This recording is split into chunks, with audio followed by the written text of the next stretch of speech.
And stopping by the show right now is Daniel Popper. He covers the Chargers on a daily basis for The Athletic. Daniel, so nice to have you with us on the show.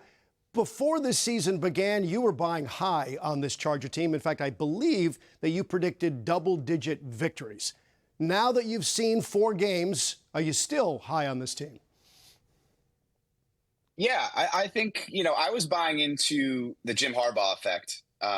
Just from what I had seen, early on in terms of how they built the roster, obviously his aura in general and what he's accomplished, you sort of figured that he was going to be able to turn things around to a degree. Now, they just had a couple tough games. Obviously, playing in Pittsburgh is always difficult, and then the Chiefs are a 2-time defending Super Bowl champions, so hard to, take a lot from that in terms of projecting the rest of the season. I still think that they're going to be on track for 9 or 10 wins. I think that you've seen signs of that improvement on both sides of the ball, particularly defensively with defensive coordinator Jesse Minter. So they have some things to fix. They're a little bit, banged up at the moment, some injuries that they're dealing with. But I still think that Jim Harbaugh is going to get this team to a certain point where they're in the mix at the end of the season, largely because the schedule the rest of the way is pretty easy. Well, injuries certainly play into this, but after 2 games this season, that run game looked like a locomotive. And then suddenly, as you put it in a recent article, it just fell off the cliff. What is going on there?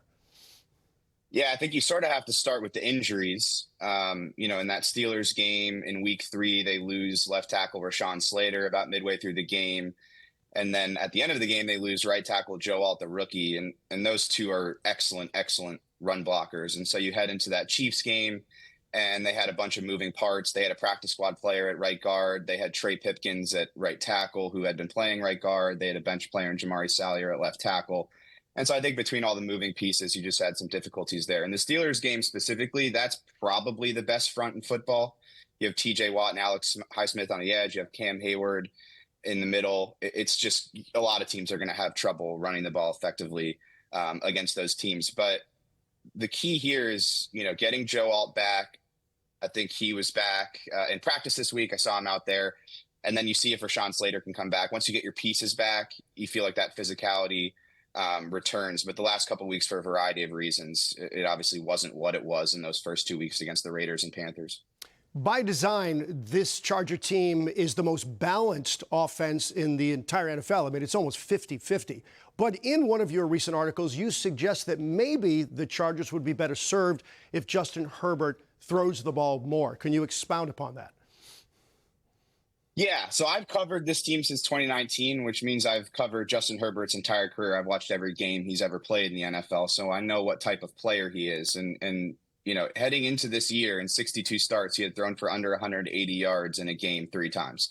He's thrown for under 180 yards in all 4 games this season. And I think that sort of paints a picture of what this shift has meant for Justin Herbert. And so in my opinion, allowing the really, really good quarterback to make plays is going to be good for improving your offense. Now, there's a lot of factors that go into it. Justin Herbert has been nursing a high ankle sprain, and that's affected what they can call. It's affected the type of plays that he can make outside the pocket because he's not moving as well. In that Chiefs game that we recently discussed, you're down a couple of offensive linemen, both of your starting tackles, and your pass protection is not where it was early in the season. And if you can't protect, it's going to be hard to throw the ball. I understand all of those things, but I think, you look at how coaches sort of go about planning week to week. There are certain dials that you can turn, right? And I think with the Chargers, you turn the dial up a little bit more on how many opportunities, particularly on early downs, you're giving Justin Herbert, and maybe that unlocks things. The other factor you have to include in here is that they don't have a ton of talent at receiver. I mean, you lose Keenan Allen and Mike Williams in the offseason, the top 2 receivers on their roster, and you're replacing them with, players that don't have as much experience. And so they're having difficulty right now getting open consistently. And that's also, part of it as well. But I just think that from what I've seen from Justin Herbert over the course of his career, to have his worst production stretch over the first 4 games of the season, I just don't see that, as the best way to create offense, especially when you're struggling on that side of the ball. Well, Daniel, you led me right into my next question, because I've wondered where on earth do you get the passing yards from out of this receiving core that's been depleted? And in a preseason mock draft, you represented the Chargers and you selected Malik Nabers, who the Chargers did not select, and he went to the Giants. Oh, by the way, he's now the second leading receiver in all of football. Do you think if they had a do-over, do you think it's still smart to get Joe Alt instead of a guy like Malik Nabers? Yeah, I think both players have been really good. I think the Chargers have gotten exactly what they wanted out of Joe Alt. So I don't think they would go back and change anything. The way they want to play, the way they want to build things, bringing in a franchise cornerstone tackle is always how they were going to go about it.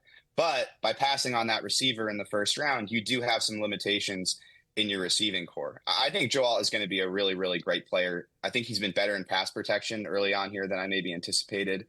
He's going to be a weapon in the running game. And so with the way they want to play, it makes sense. But as somebody who watched Malik Nabers' film at LSU and was blown away and thought that he was going to be a slam dunk pick, I'm keeping one eye on him all the time.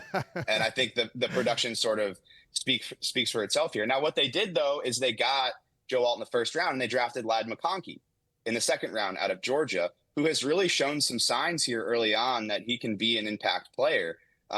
He's more of a slot guy. He's not really, that type of outside the numbers receiver just because of his size, but he's a really, really great route runner.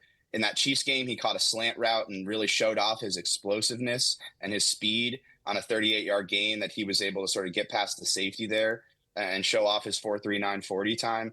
And so there is something there with Ladd McConkey. The question is, if you go receiver in the first round, do you have a tackle, in the second round that you feel like you can play? And so I think the strategy made sense for what they want to be, but you're seeing the limitations at receiver. The other thing I should mention here is that DJ Chark, who they signed in free agency, he's been out the whole year with a hip injury. Yeah. And I think that's impacting things because he's really the guy that they signed to play that X receiver role on the outside and be that deep threat outside the numbers to really stretch defenses. They don't have that player right now because DJ Chark has been out. He's trending in the right direction, and that could open up things when he does return from injured reserve.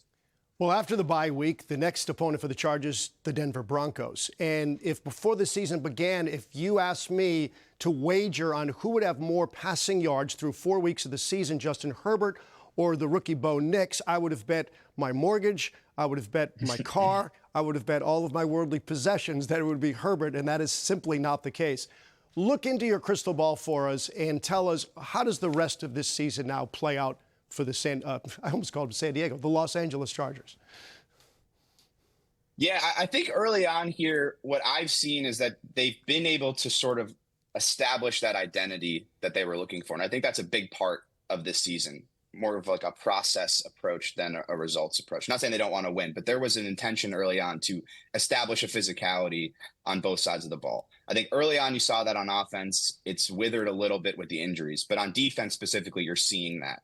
And so I think that what they've done is they've established that in the culture. And I think talking to players in the locker room, there's a standard as far as how you have to play in terms of your physicality on a down-to-down basis.